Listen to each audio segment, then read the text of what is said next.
Hello and welcome to the Weekend Edition. I'm your host, Dr. Kingori Mazid. Thank you for joining us for yet another classic episode of this show. Our reporter Kenyanjui is also on standby with a special investigative report that you should not miss for anything. We also have two special guests that I trust you will love. In our series of getting to understand different professions, we have received several requests to do a show on hospitality, one of the industries that have been most affected by the COVID-19 pandemic. Now, one of our guests is a chef who found a way to still make a living through these hard times. Ako na story poa sana ya vile alitoka majuu na akakuja Kenya, akablend in hapa home vizuri sana, now running one of the biggest YouTube channels on cooking in Kenya right now. Here to share with us the good vibes, Chef Raphael is in the house. Hapo sawa mazi. This show would also not be complete bila representation ya waiters na waitresses. So, niliuliza wadau pale Facebook wanipatie suggestion ya waitress mwenye anaweza represent kwa hii episode.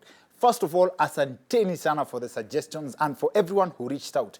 Now, one of the comments that caught my attention was from a lady by the name Maggie Mwajuma. Alisema, juu yeye anajua hawezi chaguliwa kwa TV, anateki opportunity to ask watu waache kutoroka na bill bana. Ni mbaya sana ikifika end month msee ana mpaka salary na anaweza nyang'anywa simu mpaka inachukuliwa kama collateral. I think hata hii comment alipost na simu ya best yake. This goes to show how much watu hupitia kwa hiyo job mazi. Now I tried to get Maggie on the show but nilipata contact yake late kidogo, but I spoke to her.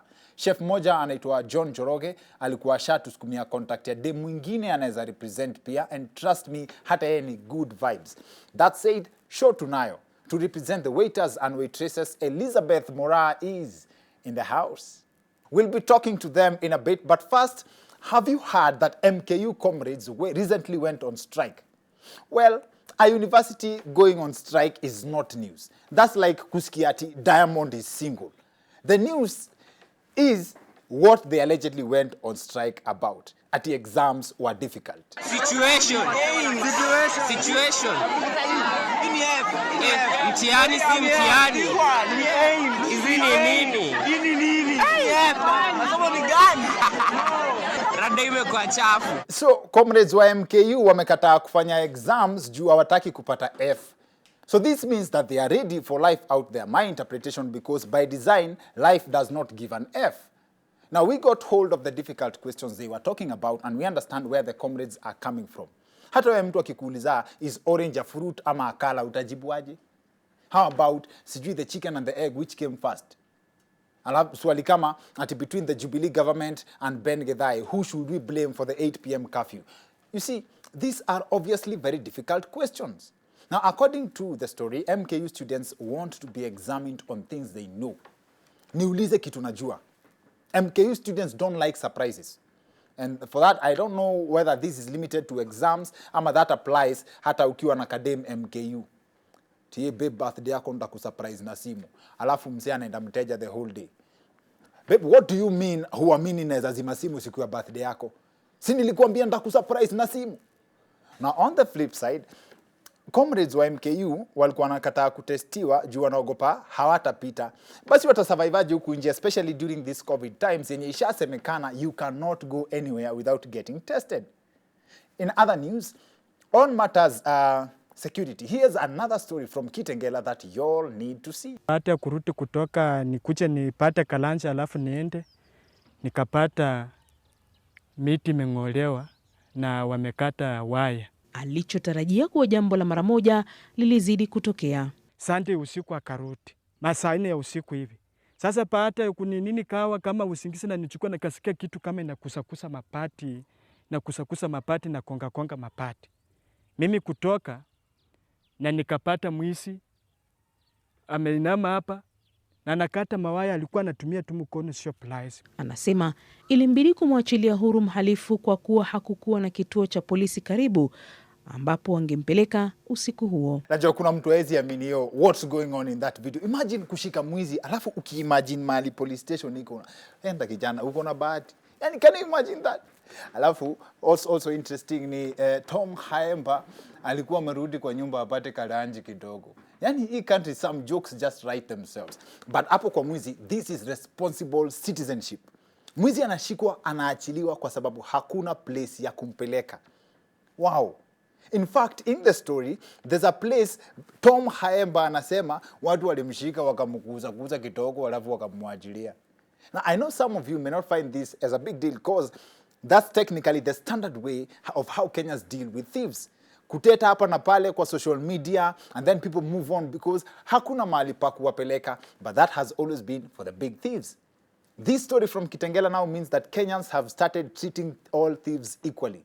Gone are the days za mwizi wa kuku anapigwa na hasira ya KEMSA na bei ya mafuta kupanda na 5 bob. Now, the whole story is due to cases of insecurity in Nunkupir area, and residents built a police post that is yet to be occupied 7 years later. And this just goes to show how much we civilians need police officers. And mnaona vile watu wa Kitengela wanatamani makarao. Vuka upande wa pili wa studio in the same country. This video settles that riddle from primary school between a traffic police officer and a driver who stops the vehicle. Show me a better impression ya vile BBI inasukumwa. Now, this says a lot about the relationship between citizen and the police. Citizens. Now, we had police officers on the show, Agnes Mogera na Kwaches, and we asked them this question. New tuonaji, what does that even mean?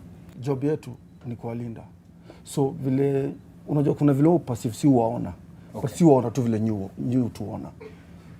Sijui kama unanielewa. Mbona nyinyi mkimbiangi mkituona? Well, that question seems to be as tricky as a question in an exam at MKU. Now, our reporter Kenyanjui has compiled the following report on the relationship between Kenyans and the police and some of the things police officers have witnessed in the line of duty. Big up yourself, Kenyanjui.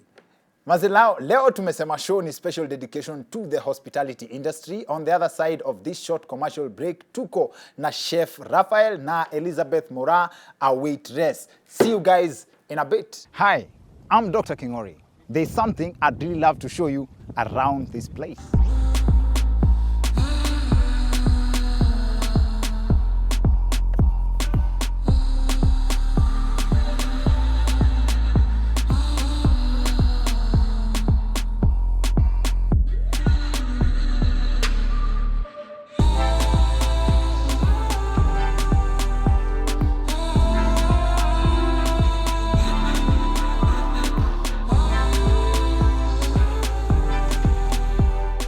Calling this your home with from as low as 4.5 million Kenya shillings. I don't even need to mention it. For more information about this property, please visit www.ambavillasmalindi.com or use the contact details on your screen or click the link in the description below.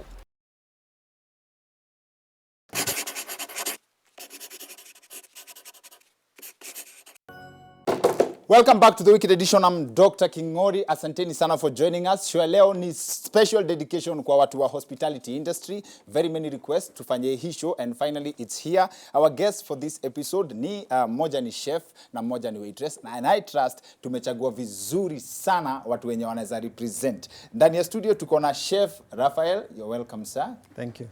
Na Elizabeth Moraa. Karibu sana. Asante. Thank you guys for making time for us.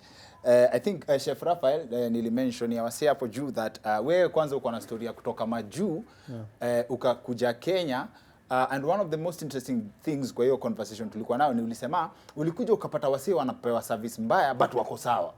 Kwa sababu wajui ni nini. Maybe wanajua lakini unajua pia si wa Kenya this thing we have. You're just content with what you have. Yes. So but you don't know better. Either that I also want to not kuambia wasee wajui kabisa. Yes. Lakini if you don't I would say exposure. Kama ujui naweza kupatia an example ya phone. Kama ujui kuna smartphone, yes, na uko na kabambe, yes, uko happy na kabambe. Uko sawa. Lakini ukionyesha kuna smartphone unajua inaweza fanya better kuliko kabambe. So okay, it's I think that's the best example. Sasa nilikuwa nafikiria hiyo example ukisema hivyo sana ni hii kitu fulani wasee utufanyia kwa hoteli ati unaingia ukikaa chini wanakuweka 1 hour kwanza alafu mtu anakuja na maji ya kunawa. Alafu hiyo maji ya kunawa unajiambia tena in 1 hour anakuja na vijiko. Alafu tena unajiambia sasa hiyo inamaanisha food iko karibu na half an hour. Ni psychology ya kuonesha food iko karibu kuiva. Is that what you mean by service mbaya? Yes, that's service mbaya.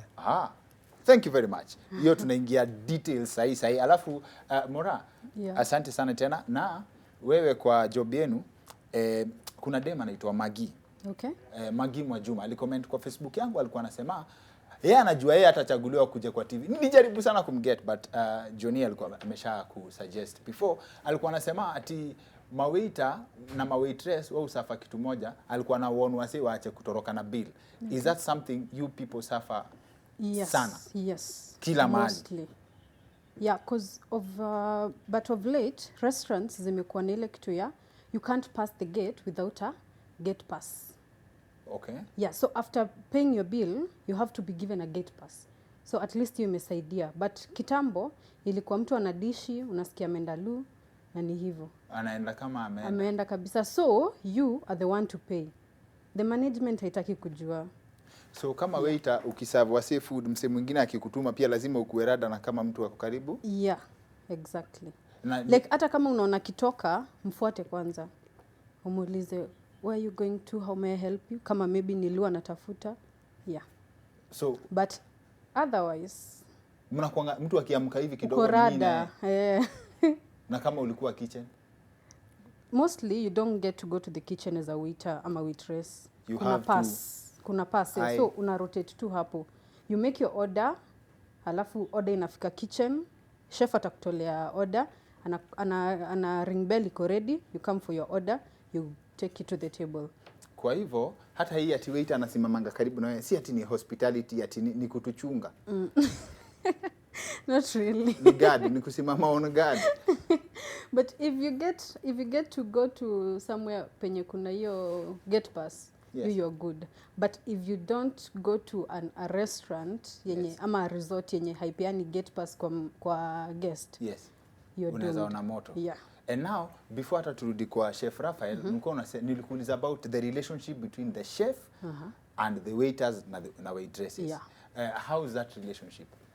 Mostly tukiwa job, it's not great because tutajamiana the whole period. Kwa sababu anapika pole ama? Yeah, alafu unapata guest anakuuliza kwani hiyo chakula inapikwa na candle? Yeah. Haya. Sawa. Na wewe upande ya chef wanakuanga na relationship interesting na waiters na waitresses kwa nini? Okay. Yeye amesema it happens na naielewa. But personally nimework both sides. But hiyo ya beef ya chef, yes, na waiter au waitress ni ukituma order umeitishwa well done. Yeah. Hiyo kwanza, hebu tuanzie hiyo well done. Yeah. Au kuuliza umeitisha steak. Mimi nataka mimi najua kina options. Sema medium, rare, well done. Wewe umesema tu steak. Alafu hapa ndio shida inakujanga. Mimi sijui kuko busy, so sitamuuliza. Yeah. Yes, ametuma order yake. Uzuri sasa kuna system. Before maybe ilikuwa captain order, which is manual, which is really bad. Yes. But says most of the restaurants kuna system ya order. Yeah. Amepost. Mimi nimepika well done. Mgeni pengine alikuwa anataka medium well. Chakula imetoka. Huyu amepeleka amesema mgeni amesema alikuwa anataka medium well. Na nishapika. Iko ready. Hiyo ndio shida. Communication whereby they are not the waiter is not communicating exactly what the guest wants, and there's two wrongs in that. There's two ways of looking at it. Either hakuuliza or mostly hakuuliza au aliambiwa hakushika. Hapo kwa communication mimi ndio mmeniacha hapa nyuma kwa ukisema steak kuna well done, alafu kuna medium done, na rare. Yeah. So hizi well done najua well done ni nini. Hizi medium na nyingine ni poorly cooked. Polite name. Hapana. Kwa beef, this applies to beef. Beef sio chicken ama pengine pork. Sana ni beef. Beef ikiwa medium ama rare, beef kawaida hainanga ugonjwa, especially if it has been sourced in a right place. Haina ugonjwa ambayo itakudhuru ukikula ikiwa rare ama medium. Chicken on the other hand ndio sababu lazima ipikwe well done kwa sababu ile bacteria inaweza kuwa nayo, si ati iko nayo, ile inaweza kuwa nayo, let's say by mistake iko nayo, yes, isipopikwa ya kutosha itakudhuru. But beef generally not unless ni minced meat. Minced meat sasa ndio unafaa upike kabisa kwa sababu ni uchafu ya beef kama ni bacteria inakuanga nje ya nyama, na ukipika kama ni steak for example, nje itaiva, na again bacteria ile inakuwa kwa beef sio mbaya kama ile inaweza kuwa kwa chicken ama, ndio sababu beef inaweza kula. So bottom line, kuna mtu anaitisha nyama haijaiva. Yeah, by the way, well done haikwangi mzuri sana. So unafaa ukule nyama kabla haijaiva poa. Inafaa kwa medium well. Unajua for the system ikiiva sana hata unapatia your body a hard time to digest that beef. And most of the times hata ukikula nyama iko juice unasikia iko tamu, inakuwa na kared. Sio kared ndio kabaya, hiyo sio kutoiva. Hiyo iko sawa. Hiyo ndio sasa kutojua. Unakumbuka ukisema not knowing better. Yes. Na unajua by the way, nyama ndio kitu moja mimi nimeshindwa kupika kwa hii dunia kwa sababu napikanga alafu nafika mahali ile harufu ina disappear. Unaona ile harufu tamu ati ni aje ile ya notify wase unapika nyama. Mimi yangu haiendangi more than okay, najua kuna different styles za kupika but mimi nili give up juu ako ka harufu akakaangi sana. As in siwezi maintain hiyo harufu mpaka to the end. Okay. Inamaanisha nini about my cooking?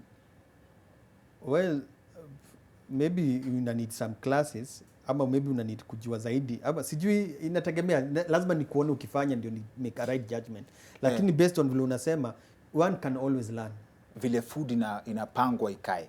A concept I've never understood ati mbona sijui weke chapati hapa uweke na unaenda kuikula. Like ni kama vile gava you treat msee ndio uende unyongwe. What point does it make? Hata mimi nikipewa hiyo food na chef nikuje nikuletee, yes, na feeling poa sana. Mi by that chef aizi nipea food haja present vizuri, cause pia inaongeza tip kwangu. Tip inatokanga uto tu tomato sauce tumekwa pale sijui nini imechorwa hivi line. Yeah, cause hata feeling excitement ukiona food iko hivyo hata wewe na yendi kujipanga hivyo kwa tumbo wazini. What's the point? Presentation. Na hata nyinyi mnakuanga mmesoma interpretation ya hizo ma food etiquette. When you have to serve protein obvious ina face guest. Like unaona hiyo stick, hiyo stick. Yeah. Nafaa kuiweka. Najua hiyo sahi na wewe. Nyama inafaa kuwa hii sahi. Yeah, inafaa ku face guest. Why? Juu ndio nafaa kuanza nayo. You're the main thing. So mtu akiniletea na chapati iko hii side, hiyo ni makosa. Yeah, that is a mistake. Professionally. So unaona kuna kifanya karomaindo. Yeah, kuna karomaindo. Chapati iko huko ndani ya nyama. Kuna vile sasa inafaa ikue. Na hiyo ndio sababu mtu anaendanga shule anasomea hizi vitu. Okay, so ebu ngoja, help me understand. Protein inafaa kwa hii side, starch iko huko. To greens. Na pilipili kwa mbali, si ndio? So what is the effect ya mse wa kibandanski ukienda chapati imeshikana huko na nini, hata uwezi tell difference ni gani chapati na ni gani cabbage, utajua ukikula what's the difference. There are some people who wakimixiwa hivyo they have a reaction kwa tumbo. There are some people who like to be very neat. Atakula hii hakule. Na kuna ule wa kibandaski yeye atateremsha tu yote. Kuna hadi choma, hii inaitangwa choma. Yes. Hii ya nini? Supu ya maharagwe na chapati. Hiyo. Yes. Sasa hao wase wengine hawezi kula the same way. Yeah. Lazima akule ako neat tu. There's some people who are just neat. To that point, the simplest way to explain. Ndio sababu hii place moja hiyo ilikuwa na madoido na nini, unalipia more, huyu ingine unalipia 50 bapa so. Exactly. Unalipa more juu sababu chapati imeseparatiwa na nyama. Hapana, kwa sababu kuna some thought has been put to it. Creativity. Hata wewe ukifanya hii show, hautakuja tu umevaa tu hivi. Tips zio kuanga a very controversial area. Kama majuu, na I believe maybe you can back this up, kuna watu uko wamekanga percentages. Like tip ni 10% of the bill, right? Kenya tip inakuanga ni vile unajisikia, hata mtu anaweza kuwekea coins. Yeah. Mgeni anaweza kuachia coins. Vile naweza sema juu ya tips ni hivi. America, hiyo ndio inakuanga 10% minimum. Yes. It's a tipping culture. Culture basically ni kitu wanajua inakuwa. It's within them. Okay. Tipping Kenyans, it's not within us. Hiyo sio kitu tume grow up knowing that it has to be there. In fact, in the US, they are paid less than a minimum wage, as in less than nini, it's made up on the tip. Tip ndio inacountiwa kama nini. Unalipo let's say sijui wao ulipo per hour, so a small amount wakijua target tip. So Kenya iko hivyo. So I wouldn't say like here we should look at tips. Na mtu afai kusikia vibaya sije mtip. Okay. Because our system is not based on tips. Our system is based on unalipwa mshahara. Kwa restaurant, kwa restaurant guest akiingia white. Mzungu. Yeah. Yes. Oh yes, Christmas. Thank you Lord. Wow. Yeah. For Because real? unajua white hata akuja kunywe tu maji. Maji tu. Yeah. Isipokuwa wenye wamekaa huku for long. Kuna wale foreigners wakikam. Wanakocha maybe their dollars. So unajua hapa Oh, na ni wazungu wa kukama. Hawa wa huku ni nini? Hawa walishajua makaranja wa kawaida, eh. sio? Kitambo walikuwa fiti lakini So mnajuanga kujaji, mnajiambianga mtu anaweza budget ya tip. Ukiangalia restaurant unaweza angalia environment ujiambia leo ni siku poa. yeah. Na watu wavuruganangi juu ya tip. Hapana. Na when it comes to waiters na waitresses, kuna mademu wanaweza penda nini hiyo career. Tukifunga, what word would you have for them? Right now hata kama hospitality industry ndio imekuwa more affected. Yes. So wasiangalie hiyo sana. Times will get better. Yes. Let them go learn for wasome hiyo job. Alafu it's a really nice ni job poa sana. Ni fun. To get to interact. Yeah, we've served so many big people. Una interact na wao. It's nice. So hiyo kuinteract tu na wao. Yeah, kuongea tu. Kuinteract. Na inakubenefitaje? Eh?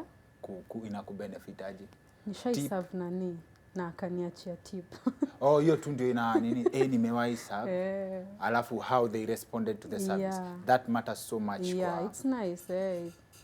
Okay. Sawa sawa. Chef Raphael utampata pale kwenye YouTube. He has a very very strong YouTube channel and online presence. Anafunza watu kupika. Mimi naenda kusoma hapo kupika nyama. Sijui unataka kwenda kusomea nini hapo. Ni food gani iko hapo? Nyoka, si ndio? Nyoka ndio iko. Nyoka bado. Haya sawa. Lakini kukuwa na request yake nitafanya research ni watu wakitaka kuijua. Kwa sababu as in point mimi hufanya pia na based on what demand. But nyoka ni healthy. Sijui sikulani so sijui. Kama kwa meli au kwa na wazungu, unajua si tuligrow tukijua wazungu wote wao kula nyoka. Chura. Hata chura, si chura ni. Chura kuna ile huko hiyo lakini hiyo sio yangu. I forgot to mention this when you're the only chef ni my meet hajanona. What's your favorite food? Ama unakula zote na unapiga tizi. Favorite food ina depend na mood yangu ya hiyo time. So sinanga ati one favorite food. Lakini when come to think of it, swali mimi hujiuliza pia hata mimi mwenyewe. Ile mimi husema ni chapo na ndengu. Mimi naipenda kwa sababu kuna vile unajua something to be favorite is also based on Lord. Inakurudisha nyumba wapi. Mimi inakumbukanga ile chapo na ndengu tulikuwa nakula Sunday home. So kuna hiyo combination. Of all the things unaweza kula kwa hii dunia, unaweza chagua chapo na ndengu. Kwanza saa zile imekatakata alafu imekorogwa alafu nakula. Most of the chefs wako hivyo by the way. For real? Watapika all those nice things but mpate tu chakula yenye anakula. Tunaulizanga why. Na ndio alikuwa ananirifaa kama mse wa Karomaindo. Na wewe what's your favorite food? Shawarma. Yeah. Shawarma. Na unaweza pata waitress hajui kupika? Yeah. We don't even go to the kitchen. So ni kupatiwa tu food unapeleka. Yeah. Na wewe kwa nyumba kati ya wewe na wife yako nani upika? Si wote. Kuna wakati napika saa zile na kuna na mara nyingine especially kwanza hii time working from home unajua nikifunza na kupika either nafanya show au una practice na sapa. Unaweza okay, sio ku practice pasi. Mara nyingine mimi hufanya sema Facebook live. So naonesha na kupika. Yes. Live. Sio food tumetengeneza ndio tutakula home. Okay. Na niko sure wife kwa nyumba yako wife yako sio the best cook. Iko poa. yuko poa. Wewe ni PR unapiga. That's it for the weekend edition. See you next week. My name is Dr. Kingori.